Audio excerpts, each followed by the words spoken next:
I'm Michael Chabot, and I'm here to tell you that there will always be challenges in life, and in some cases, like mine, tragedies. But human beings are resilient. All you need to do is make a decision today. Follow me on this journey to hope, and together we will live, we will learn, and we will grow. And hopefully, we will find some hope in every day. Welcome to my journey to hope. Hey guys, thank you so much for listening to my podcast, My Journey to Hope.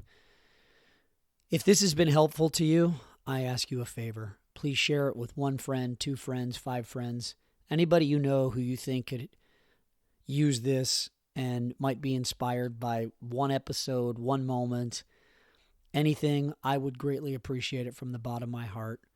The more you share it, the more my daughter has a voice. Thank you so much.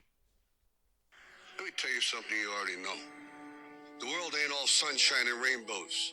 It's a very mean and nasty place, and I don't care how tough you are, it will beat you to your knees and keep you there permanently if you let it. You, me, or nobody is going to hit as hard as life. But it ain't about how hard you hit. It's about how hard you can get hit and keep moving forward. How much you can take and keep moving forward. That's how winning is done. Now, if you know what you're worth, then go out and get what you're worth. But you got to be willing to take the hits and not pointing fingers saying you ain't where you want to be because of him or her or anybody. Cowards do that, and that ain't you. You're better than that. Hey guys, welcome back to another episode of My Journey to Hope. I'm Michael Chabot, and I shared that clip with you this morning because it really explains, I think, a lot in life for all of us, right? Life is mean, life is nasty, life is hard, and sometimes you will get hit. Sometimes you will take a blow that knocks you to your freaking knees, and you got to get up. You got to keep taking the hits. You got to push. You know, I've been so blessed. So many people have reached out to me and talked to me about my journey and what I'm doing and my podcast and the message I'm trying to spread. And you know, the reality is that I'm on a journey. I'm learning. There are ebbs and flows. There are highs and lows on this journey. But I keep my mind open to learning and growing, which is all we can do. And like Rocky Balboa said in that clip, is that life will knock you to your knees and you got to get up. You got to keep taking the hits. And you can't blame anybody but yourself. Because if you do, that's being a coward. That's being a victim, right? You're in control of your destiny. It's based on all the decisions you make throughout each day. That's where you go. That's where your life goes, right? And it's easy. We want to blame other people for our shortcomings and our failures and why we don't have what we want. The reality is there's nobody else to blame but yourself. You know, I recently had the pleasure and honor of taking a trip to Notre Dame with my hockey team. And, you know, we made the finals again in another tournament. Unfortunately, we lost 3-2 in the finals, but my team played their hearts out. And the reason I bring it up is just because I had time to reflect. I had time to reflect about where my life is going and what I'm happy with and what I'm not, and how can I change it. And I was shown moments, of the fact that it truly is up to me where my life goes. It truly is up to me based on the decisions that I make moment by moment. And I was trying to tell my team this, like, you could go on the ice, and I'm using hockey as a metaphor, and have a bad shift. Every time you get on the ice to play, it's called a shift, if you don't know. You can have a bad shift, and you come back to the bench, and in between shifts, you can reset. You can get back on the ice next time and skate your heart out and do all the things that you didn't do on the last shift. That's like life. For most of us, thankfully, we get other opportunities. We get more shifts, right? My daughter doesn't get another shift. I'm taking her shifts for her. My wife's taking her shifts for her. My other 2 children are taking her shifts for her. If you still have shifts on the ice in your life, make the most of them. Don't let them go by. Don't just stand there and watch the other players skate by you. And yes, I'm using hockey and sports as a metaphor. And, here's what I want to share with you. Everybody thinks that, I'm some superhuman because I've been able to rise up from the death of my daughter. And the reality is I'm not. I have setbacks. This last week was brutally hard for me. It was my daughter's 17th birthday. That hit me more than the anniversary of her passing. It was just brutally hard. And thankfully, I was in South Bend, Indiana at Notre Dame, surrounded by my friends from the hockey team and the kids that I coach, and my wife was with me. But it was brutally hard. It was brutally hard. And this week, I'm feeling the after effects of it, and I'm off my game. I'm not as succinct in my morning routine. I'm not as sharp. But here's what I'll tell you. I'm committed to continuing to do the work. And some days, I don't win the day. Some days I'm not on my game. But I allow myself, as my buddy Julian Rosen says so well, I allow myself to operate between the bumpers of the lane, right? Life, picture it as a bowling alley with the bumpers up. As long as you can operate within that lane and once in a while come off that bumper, that's okay. You have to give yourself permission sometimes to drift a little bit. As long as you can course correct and get back on track. And that comes with awareness. That comes with commitment. That comes with desire. That comes with a decision. I was talking to a friend of mine the other day, and I've known him for a long time, and we haven't talked in quite a while, but we reconnected, and he was telling me about all this amazing work that he does with children, young adults, teenagers. And, first and foremost, I was just beyond impressed with the work that he's doing. Just absolutely impressed. I think it's amazing. And we were talking, he's in sales, and I said, I will bet that doing this work, that, by the way, he does for free, he volunteers his time, I will bet that you get more joy, more satisfaction, more fulfillment out of this than any deal you've ever closed in any size of commission check you've cashed. And, he paused for a moment. And he goes, absolutely. Absolutely. And, it's hard because life is expensive, right? We need money to live and survive and thrive. But money does not bring you fulfillment. Money is a byproduct of what you do. I'm just about finished with an amazing book called The Illusion of Money, and I recommend anybody listening to my podcast get it. Again, it's called The Illusion of Money. And in it, he talks about that in so many different ways. The basic message and through line of the book is like, if you follow your heart and you live your dream and you go after what you really want, money will come. You'll have the money. You won't have to focus on it. You won't have to feel scarcity. You won't have to be so desperate to earn it because you'll be following your heart. And when you do that, the universe aligns for you. Maybe not in that exact moment, but it definitely aligns for you. And I think that's the key for all of us here, is that got to follow your heart. He talks about things like, being in relationships that you're in it because it's convenient, or a job that you do because, it's convenient. And, I could use my example. I'm too old to make a change in my career. It's too hard. And think about it, guys. It's easy to stay where you're at. It's easy to stay stuck. It's easy to accept mediocrity for most people because it's comfortable. And I've talked about it a million times. Your brain is meant to keep you safe and warm and comfortable, right? It's like your mommy when she tucks you in a bed when you're a kid and makes you soup and, all those things that moms do. And your brain likes that. Your brain wants to keep you comfortable, wants to keep you safe. But true joy and true fulfillment doesn't come from comfort. It comes from pushing. It comes from taking those steps outside your comfort zone and continuing to push. I do it. Some days I'm better at it and some days I'm not. But what I do is every morning I wake up, and when I'm journaling, in my mind, in my meditation, I'm going through, okay, yesterday I hit the marks, or maybe yesterday I didn't hit the marks. What can I do today to hit the marks? What can I do today to be a little bit better than I was yesterday?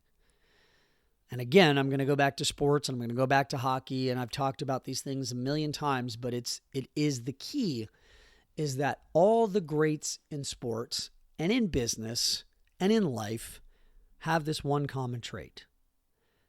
They always reflect on what they did well, what they didn't do so well, and how they can continually to push themselves to be better.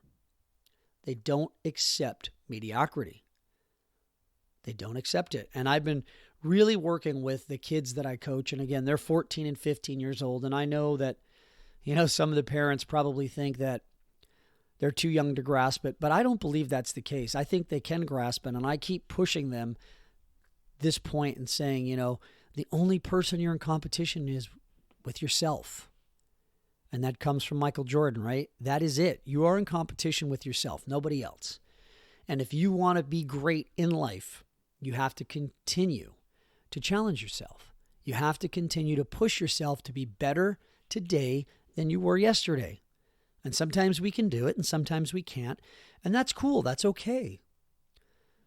I think what we end up doing, and it's the ego, is that we beat ourselves up when we don't live up to the expectations we set for ourselves. And I think the goal to conquering that is to have a moment of reflection and say honestly with yourself, okay, I missed the mark yesterday. I didn't live up to it. And it goes back to what I use, which is, my journal, where I put down the 5 critical items, and some days I hit all 5 and I win the day, and sometimes I don't and I lose the day. But just because I lost the day doesn't mean I'm a loser. It just means that I need another opportunity to go out and win tomorrow. And so it's really about what Rocky said in the beginning. You're going to take hits. You're going to get knocked down. The key is to get back up, and don't blame anybody else. Don't blame anybody else. Don't be a coward. Don't be a victim. And trust me, guys. Trust me.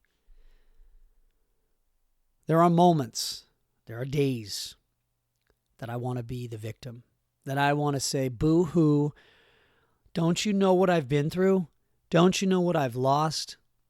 I deserve that because I've lost that. Well, that's bullshit. I know it. I know it. Even though sometimes those thoughts come into my head, I know it.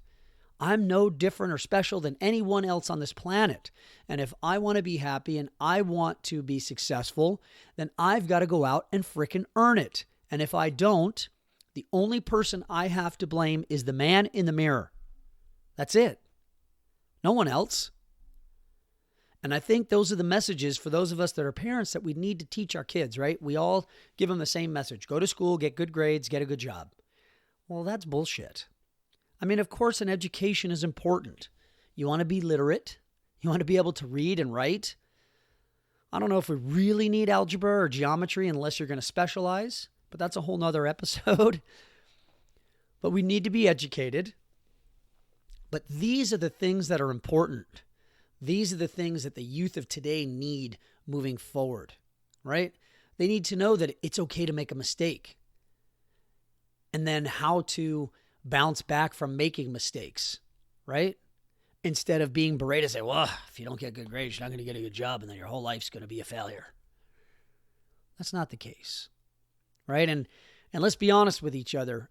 Those of you that are parents or who have visions of becoming parents in the future, I don't know that the system, the way it works and the way it's been works anymore. Get a job, go work for a company.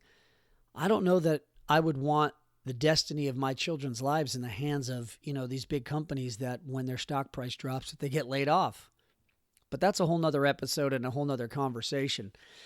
I think that, and my buddy and I talked about this, we all talk about changing the world, making it a better place, whatever political affiliation you have, candidate you're for.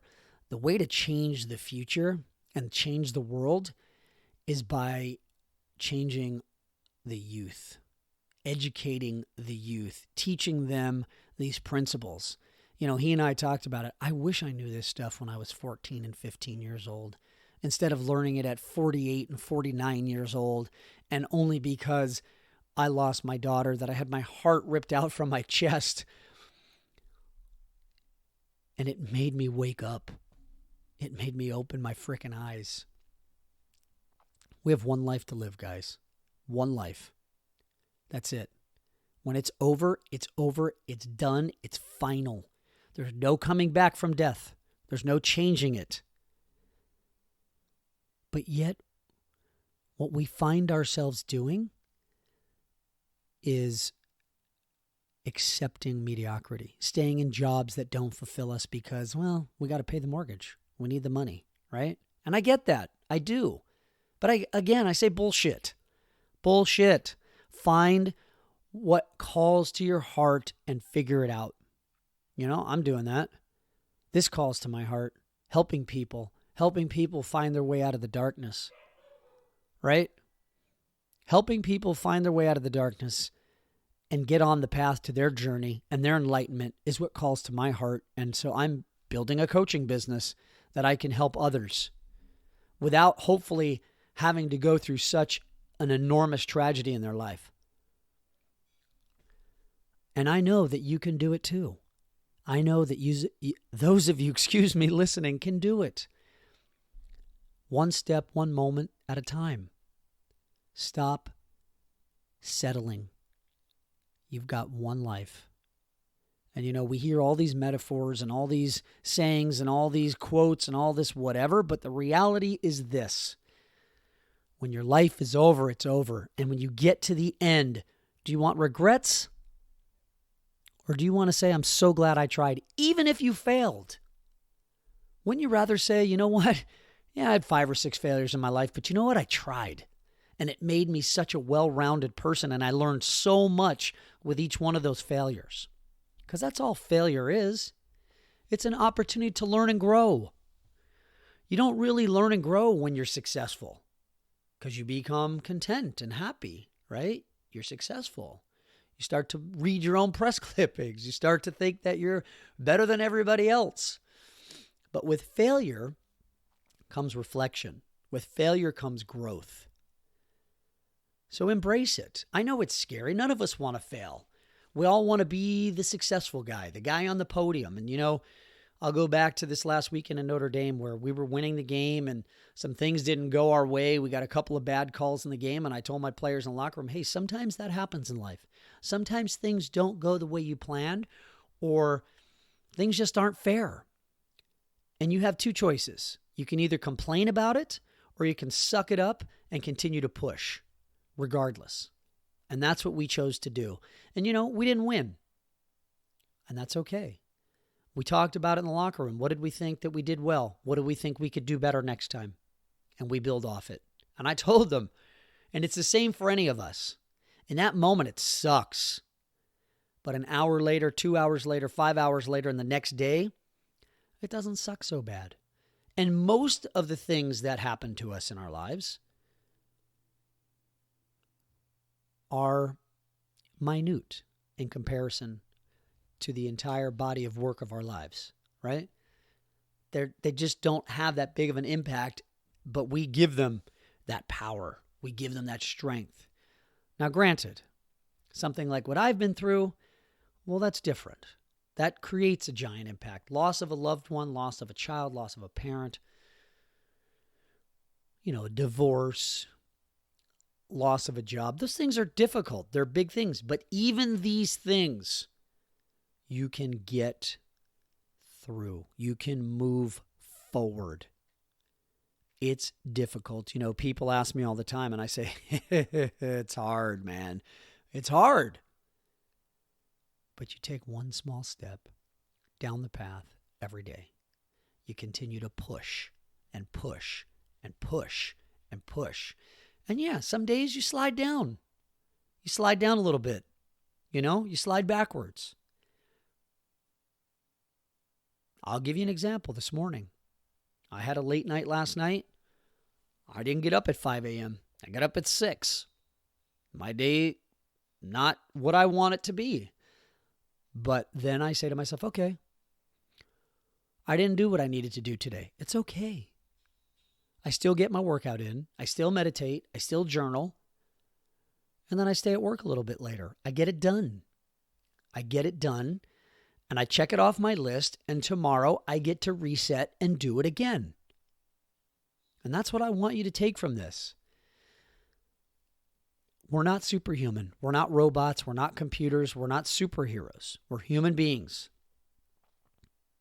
As long as we continue to strive and push every day and not make excuses and not blame anybody else but ourselves for our shortcomings and things that we don't achieve, then we're on the right path. We're on the right path. Be the best version of who you are and strive for that daily in each moment. You know, my buddy Daryl says it best. Bring your best to every relationship you're in. And if you do that, you'll make a difference in the world. Right? So I apologize for this ramble, but I want you to see that, you know, on my journey, there are hiccups. On yours, there will be too. It doesn't mean you're failing. It doesn't mean you're bad. It means that you're human. And there are strategies and ways to move forward. You reflect and you keep going, right? You persevere, you march on, you push forward. So I just want to thank you all for listening. I love the amazing feedback. And I just want you to know that you can get knocked on your ass. You can take a knockout punch. You may feel woozy. It may take you, a bit to get up off that canvas. But you can do it. I'm going to continue to do it. I'm going to continue to get up. And I'm going to continue to help you get up. So thank you for following me. Thank you for walking with me on this journey to hope. And together, let's go out there and change the world. To my sweet baby girl, Gabriella, God, I love you and miss you so, so much. And I'm so thankful that you've given me this gift.